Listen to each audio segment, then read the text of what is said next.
En Venezuela sobran las leyendas que se cuentan para asustar.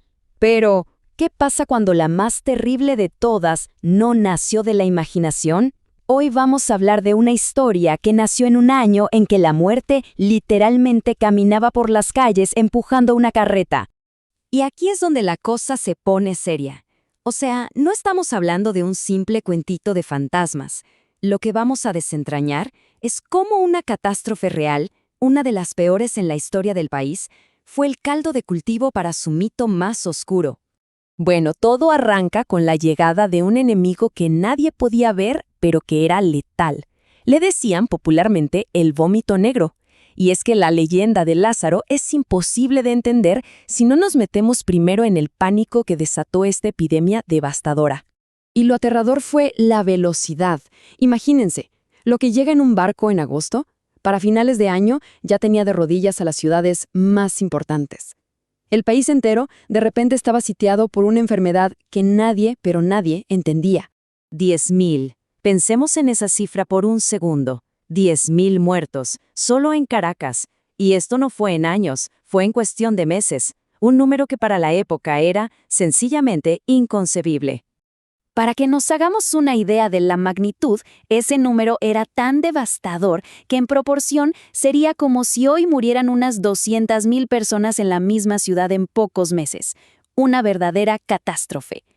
El nivel de terror y desesperación que se tuvo que vivir es, bueno, difícil de imaginar.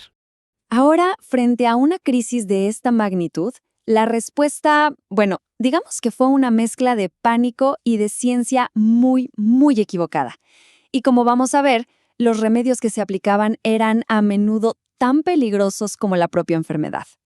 Ok, la ciencia oficial de la época se basaba en algo llamado la teoría miasmática. ¿Qué significa esto? Básicamente creían que la plaga viajaba por el aire, no en el agua, no por el contacto de una persona a otra, no. Creían que eran como nubes de veneno invisible que salían de la materia en descomposición. Y esta idea, esta creencia fundamental, fue la que dictó cada una de las desastrosas medidas que tomaron.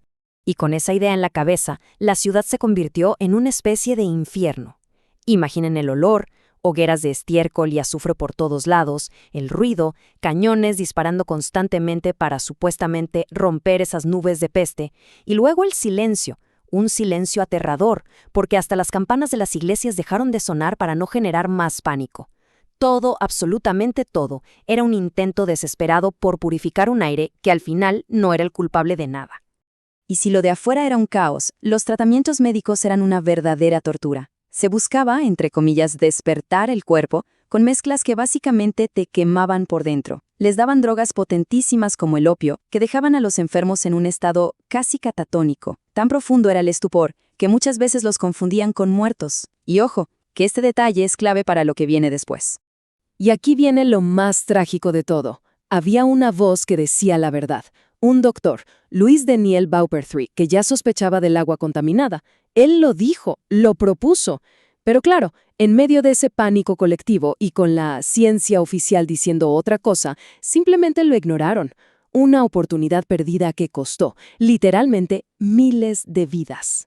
Y es justo aquí, en medio de este colapso total, médico, social, de todo, que surge una necesidad, una solución brutal para un problema que los estaba desbordando. ¿Qué hacemos con tantos pero tantos muertos? La situación era insostenible. Los rituales más sagrados, como despedir a un ser querido, desaparecieron. Los cementerios simplemente no daban abasto. El gobierno, tratando de frenar los contagios y el pánico, prohibió los velorios y entierros públicos. Los cuerpos se empezaron a acumular en las casas. La solución fue crear unas brigadas nocturnas. Las llamaron carretas de la peste. Los que las manejaban eran a menudo convictos o gente tan desesperada que aceptaba el trabajo a cambio de licor.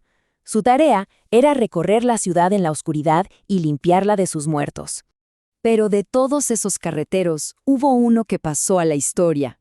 No por su nombre, que de hecho nadie conocía, sino por el sonido que lo anunciaba. Un chirrido metálico, infernal, que se escuchaba a lo lejos y que se convirtió en sinónimo de que la muerte andaba cerca. La gente no necesitaba verlo. Con solo oír ese lamento de madera y metal, la sangre se les helaba. Y a ese hombre, a ese sonido, lo empezaron a llamar el Lázaro. Y así es como se empieza a construir el monstruo. Porque Lázaro no era un fantasma, era un hombre. Pero parecía inmune. Mientras otros carreteros caían enfermos, él seguía. Su aspecto era aterrador, con ese delantal de cuero manchado de cal. Y encima tenía permiso del gobierno para entrar a cualquier casa, a cualquier hora. La gente, aterrada, empezó a susurrar que Lázaro no se llevaba solo a los muertos. Y esta es la pregunta que lo cambia todo. La que transforma la historia de un simple recolector de cadáveres en una leyenda de terror. ¿Cómo podían ser ciertas esas historias? ¿Era Lázaro un asesino que se aprovechaba del caos o estaba pasando algo más? Algo que la gente de la época simplemente no podía entender. Pues la ciencia hoy nos da una respuesta que es, de verdad, escalofriante. La deshidratación extrema que causaba el cólera podía provocar un estado llamado catalepsia. Es una muerte aparente. El cuerpo se pone rígido, el pulso y la respiración son casi imperceptibles. Parecían muertos. Para colmo, los espasmos post-mortem podían hacer que los cuerpos, ya apilados en la carreta, parecieran moverse o retorcerse. Así que lo que la gente veía como la crueldad infinita de Lázaro, en realidad era un síntoma terrible de la propia enfermedad. Claro, una leyenda como esta necesitaba un final a la altura.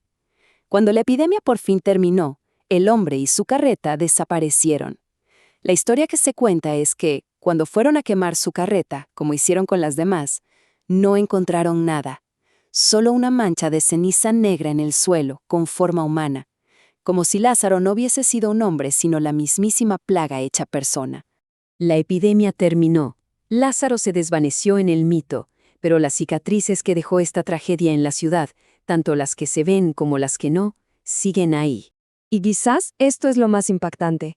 Esta historia no está solo en los libros, está, de forma literal, bajo el asfalto de Caracas. El antiguo cementerio de los hijos de Dios, que recibió a miles y miles de víctimas de la peste, hoy es una zona completamente urbanizada. La gente camina todos los días por ahí, sin saber que bajo sus pies hay una fosa común olvidada.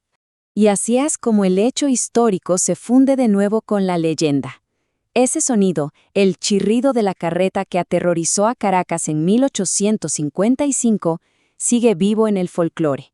Es como un eco del trauma colectivo que la ciudad nunca olvidó del todo. Y todo esto nos deja con una reflexión final bastante fuerte.